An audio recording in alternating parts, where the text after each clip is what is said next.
Hi, this is Scotty from Gospel Way Church, here to talk to you again today about not only growing where you're at, but being happy where you're at. How many people do you know they serve God? You go to church or you pray, you give, but you look around and everywhere you see, it seems like people that are wicked or people that are not believers have the biggest houses, drive the nicest vehicles. Well, it's really not always that way, but it seems that way. Because we look around and we let what we see affects us. Well, yesterday we began talking about Habakkuk. We're going to pick back up in Habakkuk today. But Habakkuk had the same problem. In chapter 1, he looked around and he saw everything that was going on. And so he went to the Lord. When he went to the Lord in Habakkuk chapter 2, and I'm going to read chapter 2, verse 1 through 3 again.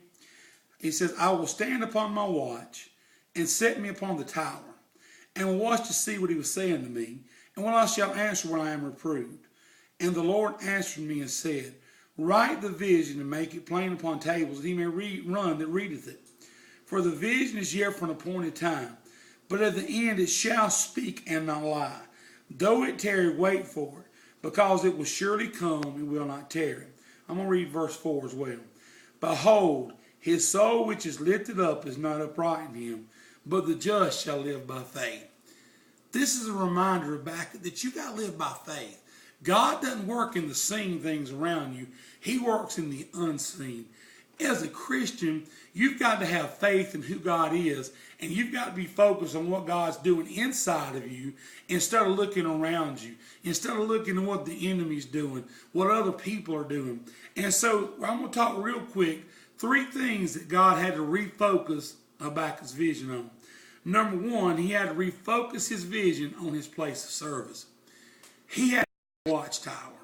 Look, what is your place of service? You need to be where God puts you to be. Your place of prosperity, your place of happiness, your place of blessing is where your place of service is at. And if you're not in your place of service, then you're not going to be in your place of happiness. You got to be in your place of service to make a difference where you're at. The second thing was he had to get refocused on his calling. You cannot operate outside of your calling. You know what? God gave you grace that can operate in your calling. And it's your gifts and your calling that'll make a way for you.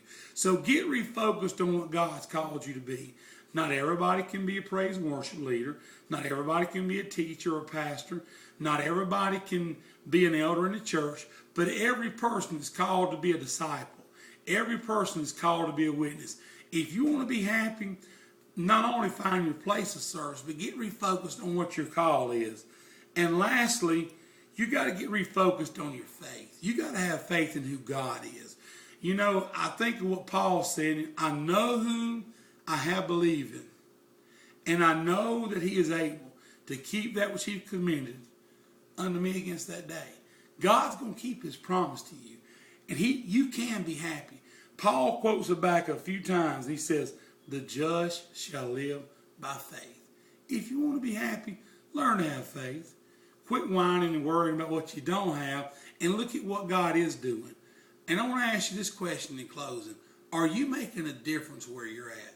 Don't want to run and do something different if you're not making a difference where you're at. Because guess what? If you hadn't made a difference where you're at, you're not going to make a difference anywhere. I hope these words have encouraged you today. If you need prayer, you can find us on Facebook. Go to the Gospel Way page, join the group page, or just post on it. I promise we have praying people that will pray for you. Email me at ScottyScott, BOCM, that's Scotty with a Y, BOCM at hotmail.com. That's my email address. I'll be back again. And remember, have faith on the unseen and not on the seen. Have a blessed day and be happy.